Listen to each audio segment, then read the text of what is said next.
ورحمة الله وبركاته. هنعمل مع بعض ايه؟ الوافل. معايا هنا كوباية مية معيارية.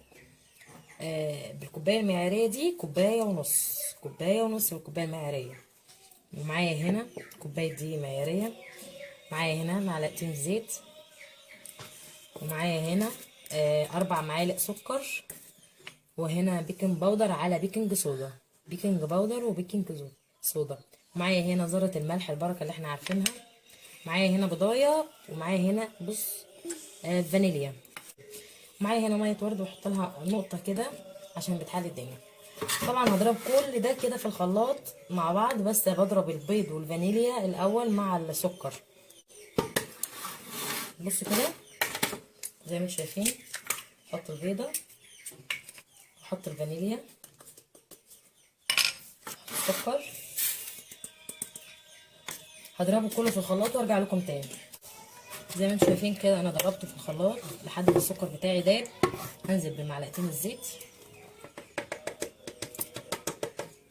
ومعايا هنا نسيت اقول لكم في المقادير 1/4 معلقه خل علشان يدي هشاشه. زي ما انتم شايفين كده يدي هشاشه معايا في الوافل بتاعي. تمام. هضرب دول كده في الخلاط وهرجع لكم تاني. هنزل بقى في الوقت ده، شايفين عملت قوام كريم ازاي؟ في الوقت ده بقى هنزل بايه؟ باللبن بتاعي.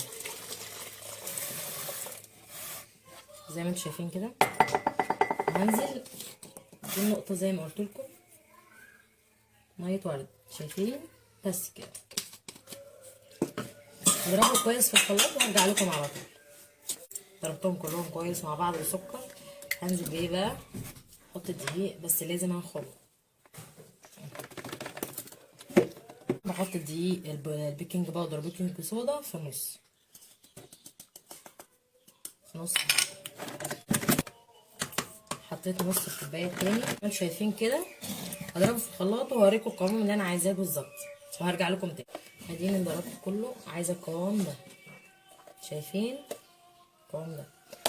هسيبه بقى يرتاح 10 دقايق. لازم العجينه بتاعتي ترتاح، لازم عجينه الوافل دي ترتاح 10 دقايق. هسيبها ترتاح 10 دقايق وهرجع لكم تاني. ادي العجينه بتاعتي بعد ما ارتاحت 10 دقايق. شايفين؟ شايفين عامله ازاي؟ شايفين عامله ازاي؟ انا عايزه الفقاعات دي، عايزاها. معايا هنا الصينيه بتاعتي وفيها قالب السيليكون بتاع الوافل. معايا هنا حبه زيت بدهنها.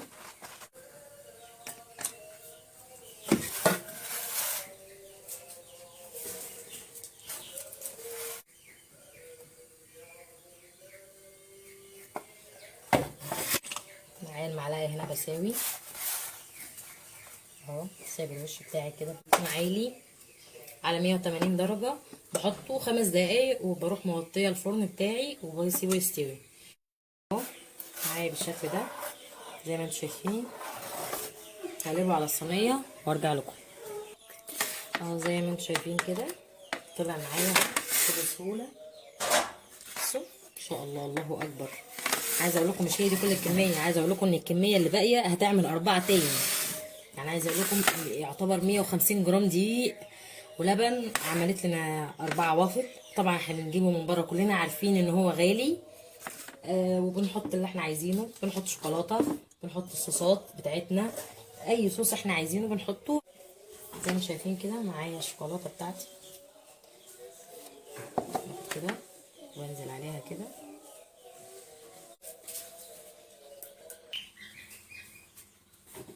زي ما انتم شايفين كده دهنتها كلها شوكولاته. طبعا لما الوافل معايا سخن بيبقى سايح عادي، تسيح شوكولاته زي ما انتم شايفين اهو. هنزل بالصوص كده.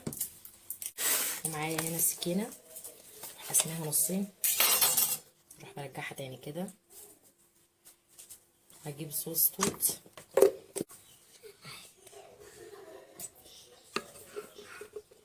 تتقدم كده. عايزه اقول لكم الطعم روعه وبالف هنا وشفا. جربوه والله العظيم هتدعوا لي. جميل جدا جدا جدا. وما تنسوش طبعا اللايك والاشتراك اهو. كميه 4 و4 ما شاء الله. انا 8، يعني ال8 دلوقتي تروح تجيب الواحد بمبلغ وقدره. يعني انا عايزاكي تشدي حيلك كده وتقومي تعملي وافل للاولاد، واعملي كل حاجه في البيت وفرحيهم. يلا سلام عليكم.